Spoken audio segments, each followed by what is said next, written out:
Il existe des histoires d'amour qui défient le temps, qui transcendent les barrières sociales, et puis il y a celle de Sarah et Nathan.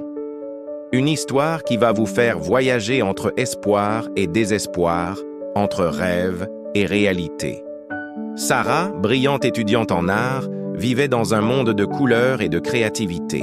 Nathan, lui, était l'héritier d'un empire financier, destiné à suivre les traces de son père. Deux univers que tout opposait. « Tu ne comprends pas, papa. L'argent n'est pas tout dans la vie », s'écriait Nathan lors d'un dîner familial tendu. « Tu es l'héritier des industries Morrison, ton avenir est déjà tracé », répliquait son père, le regard dur. Leur première rencontre fut le fruit du hasard. Dans ce petit café artistique où Sarah exposait ses toiles, Nathan cherchait simplement un refuge pour échapper à ses responsabilités. Cette toile, elle raconte une histoire particulière ?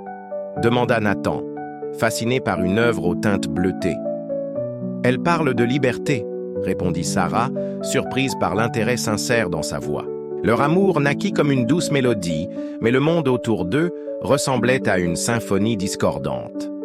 La famille de Nathan voyait cette relation comme une menace pour leur dynastie. « Elle n'est pas de notre monde, fils. Cette histoire ne mène nulle part, » avertissait sa mère. « L'amour ne connaît pas de classe sociale, maman, » répondait-il, déterminé. Les obstacles se multiplièrent. Le père de Nathan menaça de couper les vivres de son fils. La galerie d'art qui devait exposer les œuvres de Sarah annula mystérieusement leur contrat. « Ils essaient de nous séparer, Nathan, » sanglotait Sarah.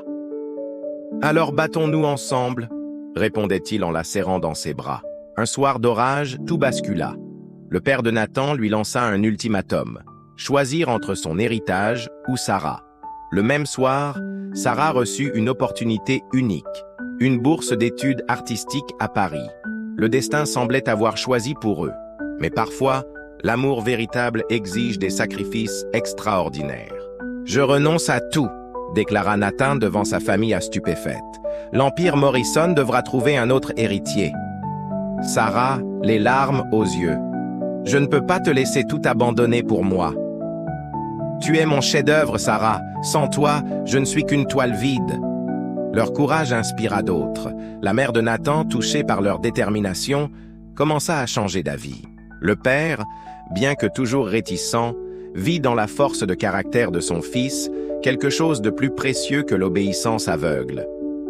Aujourd'hui, Sarah dirige sa propre galerie d'art où ses œuvres côtoient celles d'artistes émergents. Nathan a créé une fondation qui aide les jeunes artistes défavorisés. Leur amour a transformé non seulement leur vie, mais aussi celle de nombreux autres. La morale de cette histoire ? L'amour véritable ne se mesure pas à la taille de votre compte en banque, mais à la grandeur de votre courage. Quand deux cœurs battent à l'unisson, aucune barrière n'est infranchissable. Si cette histoire vous a touché, n'oubliez pas de vous abonner à notre chaîne pour plus de récits inspirants. Laissez un commentaire pour partager votre ressenti et activez la cloche pour ne manquer aucune de nos futures histoires. Rappelez-vous, l'amour véritable trouve toujours son chemin, même quand le monde entier semble contre lui.